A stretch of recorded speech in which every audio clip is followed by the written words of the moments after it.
Ben, thanks. Former U.S. Ambassador to the United Nations and former Governor of New Mexico, Bill Richardson, has helped negotiate the release of hostages in North Korea and heads a foundation focused on the release of political prisoners. He joins us now on the phone. So you've had experience negotiating with North Korea, and your foundation worked on trying to free Warmbier. What are the considerations and risks that go into that process? Well, the big issue now is, why didn't the North Koreans notify the United States that Otto Warmbier was in a coma, that it was medically in bad shape? Under the Geneva Conventions, they have to do that, or our representatives, which is the government of Sweden in North Korea. My foundation, we've been trying to get the Otto out, that we visits, meetings with the North Korean representatives at the UN. A delegation went there. We're glad it's out, but the issue is mistreatment. Why is he in a coma? 21 years old, a healthy young man. Was he abused? Was he beaten? What has happened? North Korea owes the world an explanation. Realistically, though, Governor, what leverage does the United States, or any other country for that matter, have with North Korea in trying to get answers like that? Well, international public opinion, I think, is very important. Let the world know of the mistreatment of Otto Warmbier. The fact that they also have 3 Americans detained there as bargaining chips.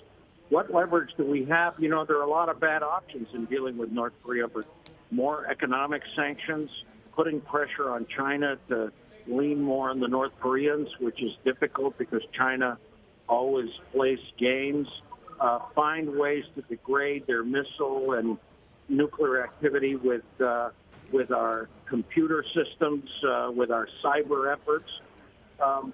There are not too many options, but I think North Korea owes an explanation on the mistreatment of Otto Warmbier. They haven't been candid. They haven't been honest.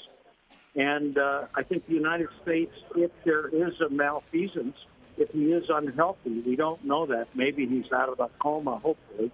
The United States and the international community need to respond. Well, specifically, though, Governor, what course of action would you recommend going forward regarding hostages in North Korea? Well, I would first go to the United Nations, put tougher sanctions, economic, banking sanctions on the North Korean leadership. I mentioned use our cyber capability to degrade their weapons, find ways that China stops exporting coal and oil to North Korea, talk to a number of other nations that trade with North Korea to limit that until there's a satisfactory explanation.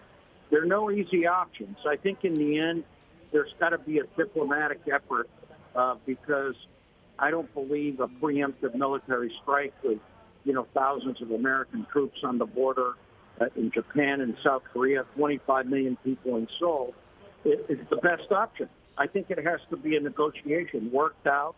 South Korea, U.S., China, Russia, Japan being tough with North Korea. But it's not easy because the leader of North Korea is so unpredictable. And you don't know what his end game is. Finally, Governor, I have to ask, you are a seasoned diplomat. What are your thoughts about Dennis Rodman's latest visit to North Korea? Well, I'm personally very sad because I've been involved with Otto Warmbier for about a year. I know his parents. His parents called us this morning, my chief of staff, gave us a briefing, a heads up that he was being released, but that he was always that he was in a coma. So, I just personally tried to do as much as we could. We sent a delegation there. We talked to the North Koreans in New York. But, I'm sad, but I'm also angry at the North Koreans for failing to disclose minimally under the Geneva Conventions the potential health of Otto Warmbier. And if he is in a coma and it turns for the worse, I think that's going to be hopefully very serious consequences on North Korea internationally and certainly by the United States. Former U.S. Ambassador to the United Nations and former Governor of New Mexico, Bill Richardson. Governor, thanks very much for your time. Thank you.